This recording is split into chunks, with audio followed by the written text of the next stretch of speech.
Everyone thinks they know how World War II ended. In 1945, Nazi Germany collapsed. Its leaders were captured, put on trial, and the world watched as justice was finally served. The images are familiar.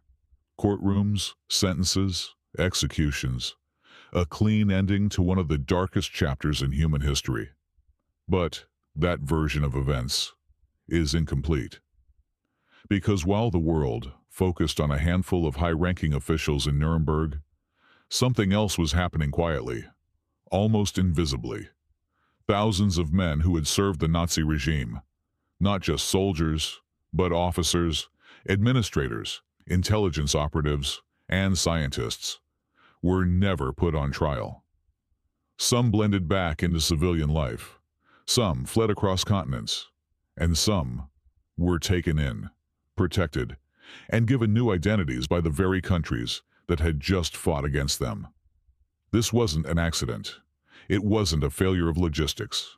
It was a decision shaped by fear, politics, and a new global conflict that began almost as soon as the old one ended.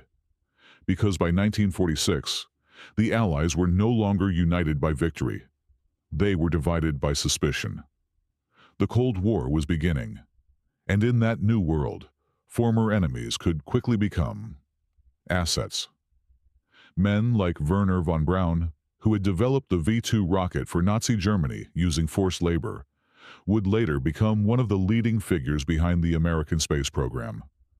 Reinhard Gehlen, a former Wehrmacht intelligence officer responsible for Eastern Front intelligence, would go on to work directly with the United States, eventually helping build what became West Germany's intelligence service. These were not isolated cases. They were part of a pattern that raises an uncomfortable question. What happens to justice when it becomes inconvenient? Because if World War II truly ended with accountability, then how did so many of its perpetrators simply walk away? And more importantly, why did the world let them? History prefers simple endings. A war begins.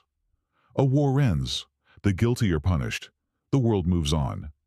And in the case of World War II, that ending is often symbolized by one place, Nuremberg.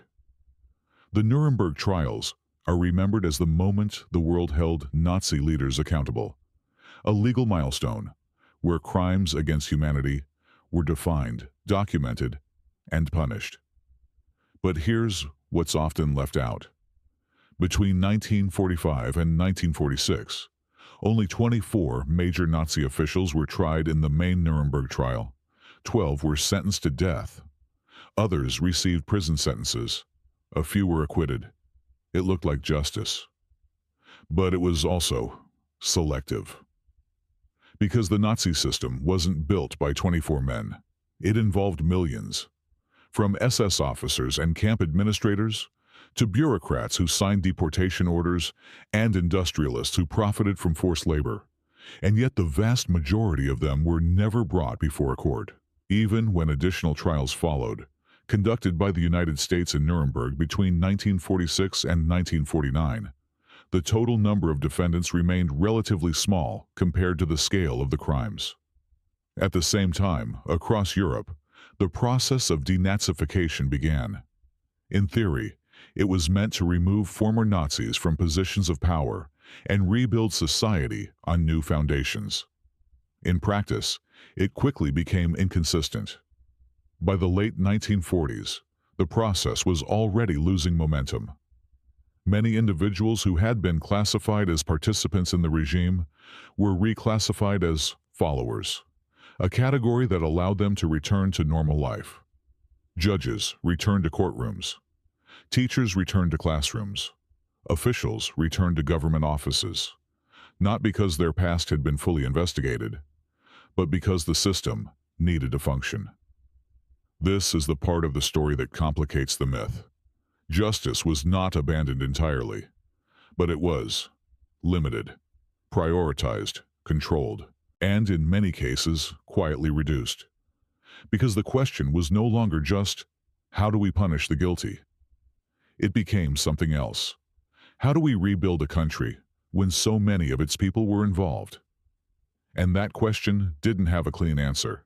So instead of total accountability, the world settled for something more manageable, something that looked like justice, but wasn't complete. And that decision would shape everything that followed. At first, the goal seemed clear: punish those responsible, expose the system, make sure it never happens again. But that clarity didn't last long, because by 1946, the political landscape had already begun to shift, and with it, the meaning of justice. The alliance that defeated Nazi Germany was never truly stable. It was built on necessity, not trust. And once that necessity disappeared, so did the unity. The United States, Britain, and the Soviet Union were no longer focused on the past. They were looking ahead, and increasingly, they saw each other as the next threat. This is where the story changes, because justice, in theory, is absolute. But in reality, it exists inside political priorities, and those priorities were changing fast. The emerging Cold War created a new kind of urgency, one that had nothing to do with moral accountability. It was about information, influence, and advantage. And suddenly, the question wasn't just who had been guilty under the Nazi regime. It became, who could be useful now? This is where figures like Reinhard Gehlen become central to understanding what happened next. Gehlen had been a senior intelligence officer in the Wehrmacht, specializing in the Soviet Union. He possessed detailed knowledge about the Red Army, its structure, tactics, and vulnerabilities. After the war, instead of being prosecuted, he approached the Americans with an offer, his knowledge, in exchange for protection. The offer was accepted, not because his past was unknown, but because it was outweighed by his perceived value. This wasn't an isolated exception. It reflected a broader shift in logic. The early post-war period wasn't just about rebuilding societies. It was about preparing for a new kind of conflict, one that wouldn't be fought with tanks crossing borders, but with intelligence networks, influence, and strategic positioning. And in that context, former Nazis were no longer seen only as perpetrators. Some of them were seen as assets. The same pattern appears in Operation Paperclip, where over 1,600 German scientists, engineers, and technicians were brought to the United States. Among them was Werner von Braun, whose work on the V-2 rocket had relied on forced labor from concentration camp prisoners. His past was not erased, but it was reframed. Instead of focusing on where his technology came from, the emphasis shifted to where it could lead. Space exploration, missile development, strategic advantage over the Soviet Union. In other words, the moral question, what did these individuals do, was gradually replaced by a more pragmatic one. What can they do for us now? And that shift is critical, because it explains something that otherwise feels contradictory. Why a world that had just witnessed unprecedented crimes would choose not to pursue accountability fully. It wasn't ignorance. It wasn't a lack of evidence. It was a decision shaped by competing priorities. Justice didn't disappear, but it had to compete with something stronger, fear of the future. And in that competition, justice didn't always win. If the story ended with a few strategic compromises, it might still be explained as a temporary necessity. But it didn't. Because what followed wasn't just a series of exceptions.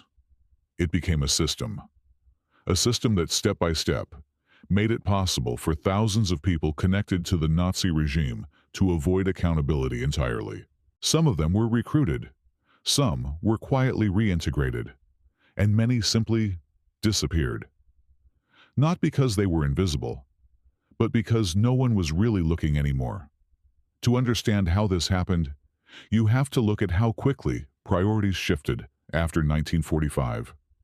In the immediate aftermath of the war, there was a strong push for investigation and prosecution.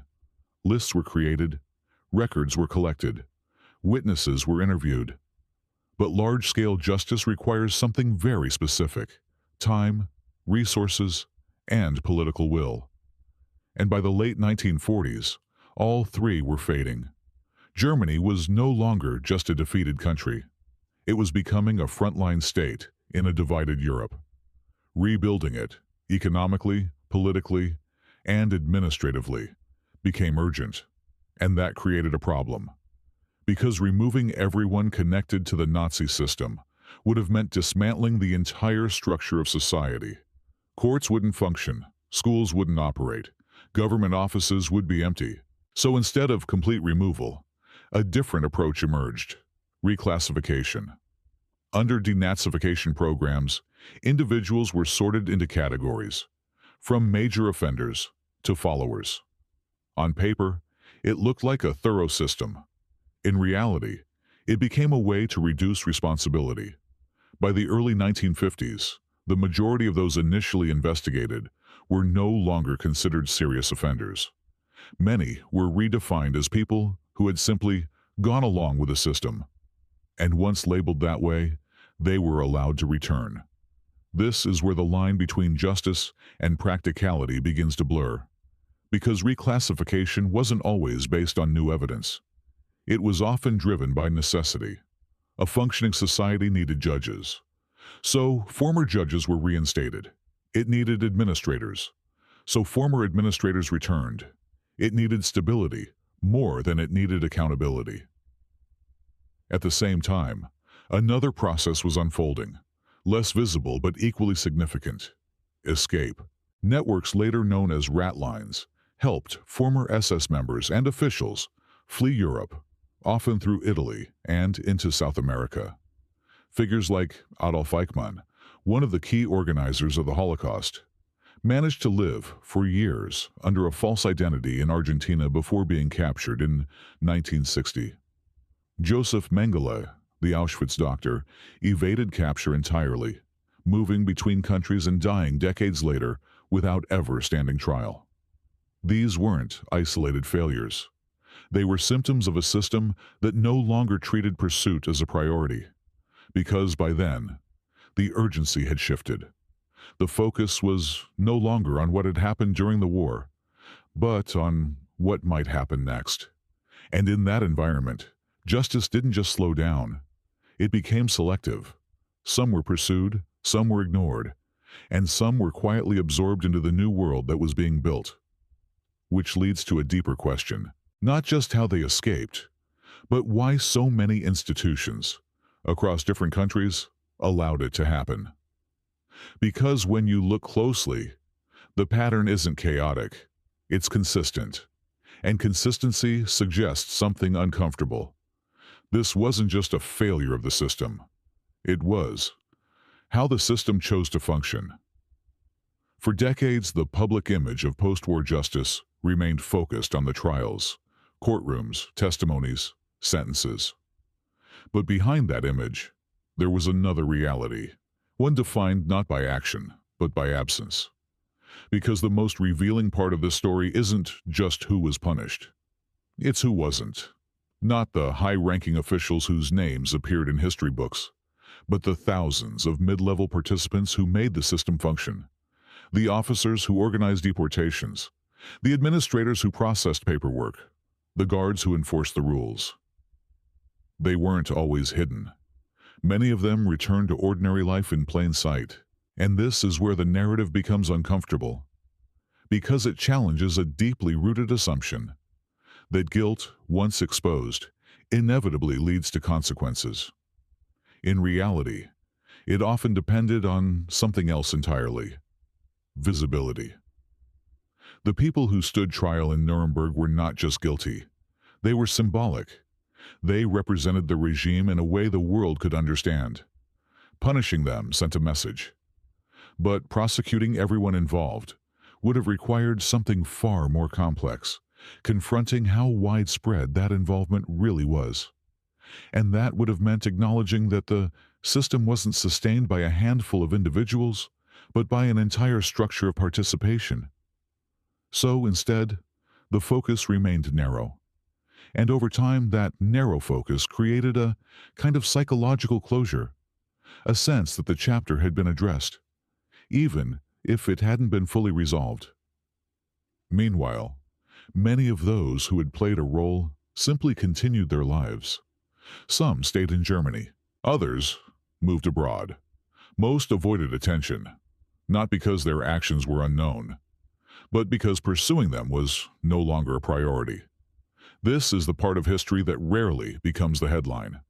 There's no single moment to point to, no clear turning point, just a gradual shift from urgency to indifference. And once that shift happens, something else follows: normalization. What was once unthinkable becomes distant.